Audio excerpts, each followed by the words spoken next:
Welcome back, Labels and Greyballs, to the What They Teach Us series. In this series, I'm going to be breaking down the hidden lessons from people's places and things, the real messages they send and why they matter. No fluff, just clear, honest insight. If you're ready to see the world differently, subscribe and let's dive in.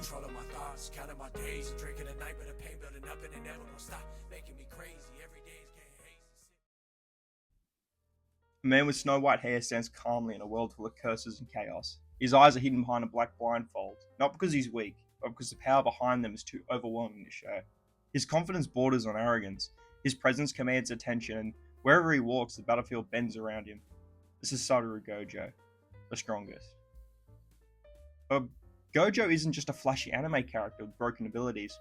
Beneath the jokes, the swagger, and the overwhelming power lies something deeper. Gojo represents one of the most fascinating ideas in storytelling, the burden of being the strongest.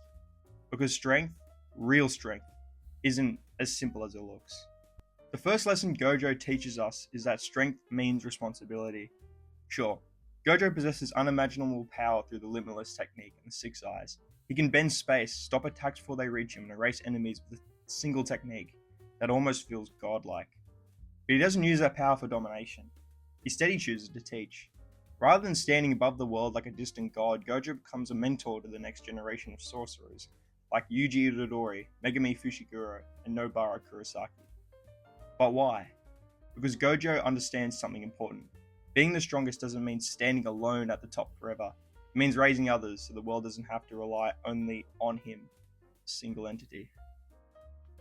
In our own lives, strength works pretty much the same way. Maybe you're the most capable person in a friend group. Maybe you're the only one that everyone relies on, calls on you. Maybe you're the person that needs guidance, or is the guider for many situations. Gojo reminds us that the strongest people aren't the ones who hoard their power, because they're the ones who build others up. Because real strength multiplies when it's shared. But Gojo's story also reveals a darker truth about power. The stronger you become, the lonelier it can get. Even when you stand far above everyone else, fewer and fewer people can truly understand you. Gojo lives at a level where almost no other sorcerer can reach.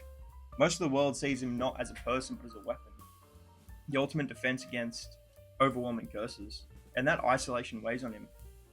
Even when he laughs, jokes, and acts carefree, there's a subtle sadness behind it, because when you're the strongest, people stop seeing you as a human. They see you as a solution. This is something many people experience in real life. The strong friend, the reliable one, the person who always has it together. Sometimes those people are struggling too, but no one notices because everyone assumes they'll be fine. Gojo teaches us that strength shouldn't isolate us. Even the strongest people need connection. His friendship with Suguru Gato shows this perfectly, because everything fell apart. The two of them weren't just powerful sorcerers, they were friends who understood each other in a way no one else really could. That bond mattered more than any ability. And when that friendship was lost, the emotional weight of it stayed with Gojo for the rest of his life. Because even the strongest sorcerer in the world still needs someone who sees him as more than just the strongest. But Gojo's story doesn't stop at loneliness. It also teaches us the danger of pride. Gojo famously declared himself the honored one, the strongest throughout heaven and earth, and honestly, he's not wrong. But absolute confidence can become dangerous if it turns into blind arrogance. Throughout the story, moments like the Shibuya incident reminds us that even the overwhelming strength has limits. No matter how powerful someone is, they still need to be outmaneuvered, outplanned, or overwhelmed by circumstances.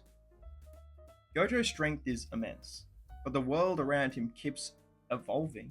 And that's another lesson he teaches us. Being the strongest isn't a permanent title, it's a constant responsibility to grow.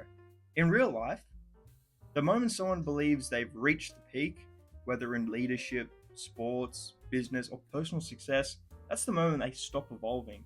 And when growth stops, decline begins. Gojo reminds us that strength requires self-awareness. Confidence can be balanced with humility. Power must be balanced with wisdom. And the strongest people are the ones who never stop learning. Finally, Gojo teaches us perhaps the most important lesson of all. True strength exists to change the world. Gojo doesn't just defeat the curses, he changes the entire structure of the own jiu-jitsu world that he lives in, a system that sacrifices the young and protects the outdated traditions. He believes the world can be better. And instead of accepting the system as it is, he invests in a new generation, the might one surpass him. That's real strength, not protecting the status quo, but building a future where people won't need someone like Gojo anymore. And maybe that's the ultimate irony of being the strongest. The greatest success of strength is creating a world where strength like yours is no longer necessary. So, what does Satoru Gojo really teach us? He teaches us that strength is responsibility, that power without connection leads to loneliness, that confidence must be balanced with humility, and that the strongest people don't stand above the world, they change it. But what do you think? What lessons do you think Gojo really represents? Let me know in the comments below. And if you enjoyed this breakdown, make sure you like, subscribe, and join us for more deep dives into the What They Teach Us series. Until next time, stay strong, but most importantly, stay human.